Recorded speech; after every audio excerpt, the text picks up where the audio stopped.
What's up, founders, and welcome to another episode of the In Demand podcast, where we talk all about how to get your very first 100K MRR. I'm your host, Asia, over at Demand Maven, where we work with early stage founders on reaching those exact growth milestones, those very first milestones, the 100 customers, the 10K MRR, and then, of course, the 100K MRR. Today, we're going to talk about one of my absolute favorite topics, which is what to do when growth is stagnant. Seems like you've been, really putting in the effort. You guys have been building, launching new features, talking to customers. Maybe some of those, maybe none of those. Maybe you've been testing ads. Maybe you've been testing a bunch of different things or trying a bunch of different things. But for whatever reason, growth itself is just not budging. The MRR is not increasing. The revenue isn't increasing, and it's probably one of the most frustrating situations to be in because you've probably been putting in a lot of effort, but it's not netting out into a particular result, the desired result, which is growth. Well, the first step is really to not panic, which if you have been putting in a ton of effort in terms of growth and you're really not seeing the result, it's very easy to sink into this oh man, I'm doing all these things and it's not generating the desired result. This could have been for months. This could have been for some of you years. Either way, it sounds obvious, but it's so important to remember, don't panic. It's okay. We're going to talk all about how to not only troubleshoot this, but what are some of the questions that you need to answer and what are some tactics that you can actually do to answer these questions. There's really just 3 questions that you need to answer when you're trying to figure out why your growth is stagnant and what you can do to overcome that stagnant growth. What I'm going to do today is I'm going to first give you the strategic question, the big overarching question that you ultimately need to answer. And then I'm going to give you a few steps or tactics, if you will, to actually take to answer those questions if you don't already know the answer. So we're going to cover 3. The very first one is actually it is both very complex and at the same exact time, there's beauty in simplicity. The first question is, do I understand what is broken? Typically, whenever we are dealing with a business that is experiencing stagnant growth, usually the number one indicators of that is that something is broken. There's something in the funnel, there is something in the business that is ultimately broken and not functioning as well as it could be, should be, or at all. Basically, stagnant growth means that something isn't working the way that we expected it to. Whether that's in our control or outside of our control is really to be determined. The first step, and this is the first step that I almost always take, especially when dealing with stagnant growth, is we have to look at the business performance first before we ever dive deep into marketing or growth or customer success or sales or whatever part of go-to-market that could be suffering. The first step is really to understand, is the funnel broken overall? And we look at the business performance first. The reason why we almost always take a step back and we look at the business performance first is because before we assume that it's a marketing problem or a customer success problem or a sales problem, first we have to really take a step back and look at the overall business and look at the overall picture and say, could it actually be spread across many of these different departments and we just didn't realize or we didn't know, or it's been a looming challenge or a looming issue for a long time that we've kind of accrued a little bit of a debt and now we need to pay it off. What I mean by that is when looking at the business performance, we're basically just looking at how many free trials you're actually generating or signups or whatever that main entry point KPI you actually have. And then we take a look at how that's converting over time. Do you have a healthy, and I'm putting that in, big giant finger quotes, but do you have a healthy free trial to paid conversion rate? Do you have a healthy freemium to paying customer conversion rate based off of just super basic industry standards and also historical measures? So you likely have quite a lot of data that you're sitting on top of that you just need to actually take a step back and analyze yourself. And then all the way down to churn. Do we have an unreasonably high churn? And then, of course, when we look at the top of the funnel, Are we getting enough traffic? Are we getting enough introductions? Maybe demos are really your main entry point KPI, and maybe you need to book as many demos in order to close deals. Well, same overall formula. You either need traffic or you need introductions in order to book those demos, obviously. So we're really looking at, when we look at from top to bottom, at the very, very tippy top, are we overall seeing growth at the top of the funnel, meaning that traffic, or maybe it's the introductions or the referrals? And then are enough of those people converting into paying customers? So is that free trial to paid conversion rate healthy? Is the freemium to paid conversion rate healthy? The demo to closed deal conversion rate healthy? And then from there, we get down into churn. Are we retaining enough month over month? The reason why we start by looking at the overall business funnel is because it becomes pretty obvious pretty fast that if one of those things is broken, meaning if we don't have a healthy conversion rate in one particular place, maybe we're getting tons of traffic, but we're not getting enough signups. Maybe we're actually getting tons of demos, but not enough people are becoming customers. Maybe we actually have both of those things off the charts in terms of free trial sign up or paying conversion rate, but we have an insane amount of churn. It could also be that it's actually really expensive for us to acquire a customer.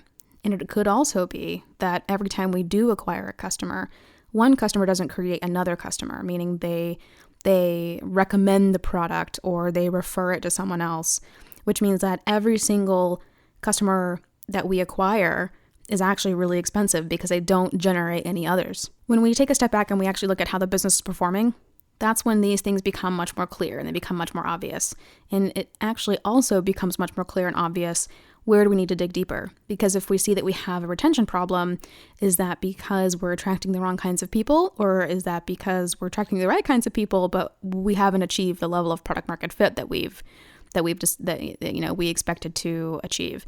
That tells me, okay, well, we either need to look at how we're acquiring customers and closing them, or we need to be looking at the product, or both. It's the same thing for top of the funnel activity. If we're not converting enough of our free trials or our signups or our demos, that tells me also we're either attracting the wrong kinds of people, or we're not positioning the product in the best way that we can be. It could also be that we're doing the wrong activities.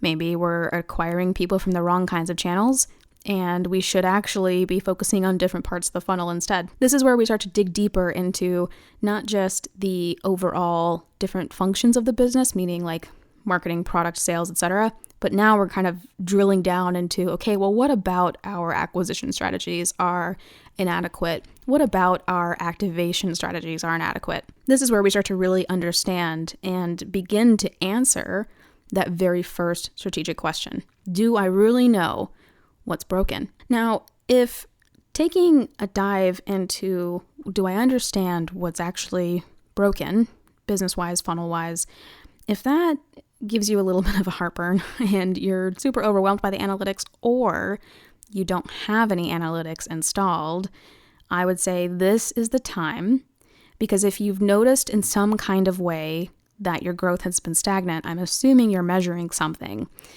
And if you're not, it's definitely time to start. It's time to start paying off your analytics debt. Just like you can accrue technical debt, you can accrue analytics debt. And believe me, when you are trying to grow, analytics debt, paying that off is not fun. It's not, but you're going to have to. Because if you can't actually look at your business and really point to parts that are broken, you're likely not measuring the right things in the first place, or you're not measuring at all. Both of those situations, one of those is definitely worse than the other, but if you are not measuring anything at all, it's time to pay off that analytics debt. So that way you can actually point to a different part of the business and say, oh, it's really this, it's here's the problem. Or it's spread across the different functions of the business. That's also very likely. All right, question number 2. This is the second strategic question that you need to answer before you start digging into how to fix your stagnant growth. And that second question is, do I understand what got us here? This one is a little bit different than understanding my present. This is really understanding the past.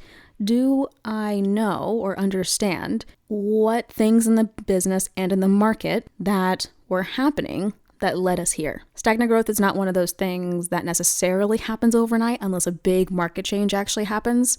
So meaning something totally outside of your control. Maybe an integration partner changes the way that they measure something, or maybe they release an API, or maybe a competitor does something that dramatically changes the way that people view your product or convert or become paying customers. Either way, do I really understand what has actually got me here, whether that was market-wise or whether that was internal or both? So the activity to take here, and this is where it really does depend on what ultimately is broken in the business. And I say broken, I don't mean that super negatively. It sounds super negative, but it's true. Usually stagnant growth is because something just isn't working very well or isn't working at all. But based off of what you find, you also might find that there are very clear tactics that align with what wasn't ultimately functioning very well, what was misaligned or what was actually broken. And then, of course, there's also things in the market that are happening that you might be aware of and might also not be aware of. But one activity that I almost always recommend for people answering this second question, it's really all about getting back in touch with the customer. You will hear me talk about customer research pretty much forever because it is the one activity that pretty much always tells us exactly where we need to go and who we need to be focused on and what activities we need to be doing. And I also just firmly believe that very few problems are actually solved by not talking to the customer. Find that 9 times out of 10, especially in that journey to 100K in MRR, being extremely dialed in with your customer, with their wants, needs, fears, dreams, goals, understanding those things, like where they hang out, where they go. Those are the kinds of things that I like to understand and know about a customer so I can make the appropriate judgment based off of how we want to grow. I find that whenever growth is stagnant, especially with a business trying to get that first 100K in MRR. Typically, whenever growth is stagnant, it's usually a combination of two things.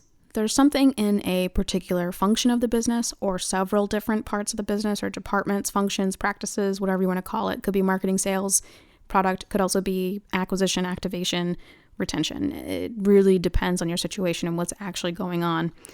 But I find that when one of those things is contributing to stagnant growth, at the end of the day, there's something about that function or practice that isn't aligned with the customer. Because what we're ultimately measuring is really customer behavior.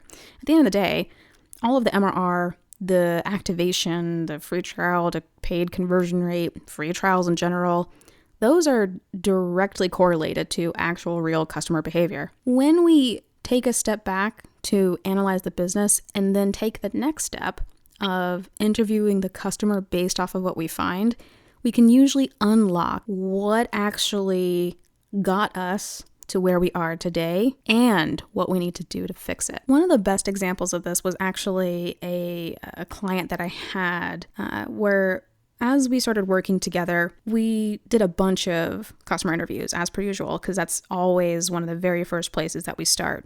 But as we were looking at what was leading to the business's stagnant growth, we realized that we had these amazing customers who had been with us for like 2 years, sometimes a year, and they were raving fans. They were so excited about what we were doing and what we had to offer. And there was a moment where we thought, maybe we need to attract customers exactly like this. And it's not wrong thinking. In fact, I think it's absolutely part of this particular business's future. But one thing that we learned as we did more and more and more of these interviews was they're raving fans now, but when they first started, their profile, their makeup, the kinds of customers that they were back then, 2 years ago, a year ago, they were in a different part of their journey. So we were attracting property management companies that had, 100 to 200 properties. But when they when they became customers of this particular product, my client, they were actually much smaller. They only had like maybe 10 or 20 or so properties. And they grew with the client's product over time. We realized that a lot of our messaging was really catering towards, it wasn't really specific to anyone except for people in this overall industry, people in this particular niche in this like property management kind of company world. And it became very clear that we really have two main segments that we go after. There's the property management company that's just starting out in their journey and needing a tool to help them automate their listings and properties. And then there's this other vertical or this other segment of the market, much more mature, they definitely don't need as much hand-holding. They generally know what it is that they want and how they want to be helped, and they just don't need as much guidance, but they need confidence. It became very clear that our stagnant growth was largely contributing to, well, we're getting the signups, but we're not doing a whole lot to cater to this other segment, to the younger one, to the earlier one. So now we can start to brainstorm and plan for not just acquisition activities, but activation too. So what are the resources that these smaller companies need? The other very big indicator that we needed to offer more support to this other segment was that the sales team was spending a lot of time and effort trying to convert these smaller deals. And that's not to say that that was their fault. That was just the nature of what was also happening. It was a wake-up call, if you will, that, oh man, like our marketing isn't doing the best job right now of converting these smaller companies. Sales has to do it. So we were really seeing this problem manifest in not just the acquisition side, but the activation side as well. So we were spending extra resources getting these smaller businesses and smaller deal sizes to convert. And that's not to say that, that's a bad thing. It became very obvious that, part of our stagnant growth is because of this. It's because we're not doing the best job of converting these smaller customers passively. And not to say that passively is the best way. It's just, it wasn't as efficient and our marketing wasn't exactly doing the best job. So from a tactical perspective, at least in this case, we decided to invest more on better onboarding and also creating marketing content that speaks to those smaller businesses who need a lot more handholding, but we can do that as automated and as optimized as possible now. In addition, of course, to brainstorming and designing campaigns that will attract those smaller property management companies. With that example, it became pretty clear also what got us here into the situation that we're in. And by doing that customer research and by really looking at the overall business and how it was performing at the time, it became pretty clear that what's really brought us here was an underinvestment in two different segments and also potentially, I don't want to say an overinvestment, but maybe a little bit too much focus on a different segment when really the first one was the one that we should have been doubling down on. All right, the very last strategic question that you need to answer. Now, this is the clincher. This is the one that will bring it all together, especially if you took your time and you really answered the first strategic question and you also understand, generally speaking, what the activities were or bets were that you made that got you into, the situation that you're in now. And this last one brings it all together into something that you can actually execute. And that is, what experiments or tests would I need to execute in order to learn as fast as possible? This question is one that does depend on just your understanding of what's impacted the overall business funnel and also what opportunities are currently available to you. It also really depends on how well you currently understand how marketing, sales, product, customer success, the overall go-to-market functions work together. And also, depending on if you're struggling with acquisition or activation or retention, what are the strategies that ultimately help you impact each of those parts of the business? Your understanding, though, doesn't have to be perfect. At the end of the day, after doing the two-question analysis, if you will, you're going to come up with some pretty strong ideas of what you need to execute. The goal, of course, though, is to think about them in terms of experiments. And your ultimate goal is to learn as much as possible. I think it's really easy to fall into the trap of, I need to execute these things and expect a growth result, when in reality, they're really more like experiments. If you put too much pressure on achieving a very specific growth result off of an activity that you're really not certain if it will actually contribute to growth, what'll end up happening is you'll try it, it'll fail, and you start wondering if it's possible to grow at all. Or maybe if you had done something different, you would see a different result. At the end of the day, I just want to emphasize how important it is to, if you can afford to at least, think about your tactics as experiments. There is never a promise of growth at the end of the day, but if we can design really smart experiments, and if we can think of them as experiments in hopes of learning something, then that's actually what brings us faster to our result than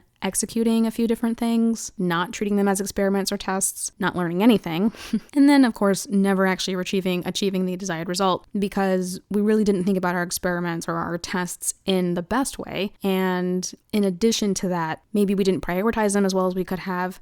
And also maybe we didn't have enough information in the first place. Are there best practices, and do those best practices likely bring us a desired result? Of course. But I think that the most important thing to remember is, of course, that they are truly experiments. Nothing is promised in this world, in this space, especially this space where startup life is so volatile.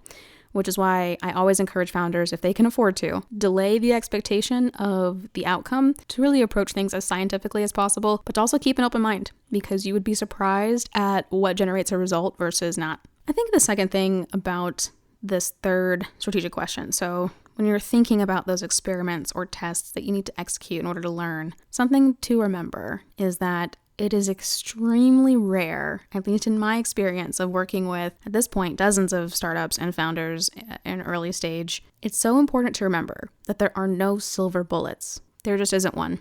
I've never worked with a founder. I've never worked in a business, whether it was B2B, B2C, early stage, late stage, mid stage, funded, non-funded. It doesn't really matter. When growth is stagnant or when there's issues with growth, it's never just one thing that we need to execute in order to see the growth. It's so very rare. It's just extremely rare. I'm pretty confident in saying that 10 times out of 10, 100% of the time, it's actually a combination of several different things. You likely took action, not just an acquisition, but an activation. Or maybe you took action in marketing and sales and product. It's very likely just one thing that unblocks the growth. And that's just purely because businesses are complex, but so are our markets and our customers.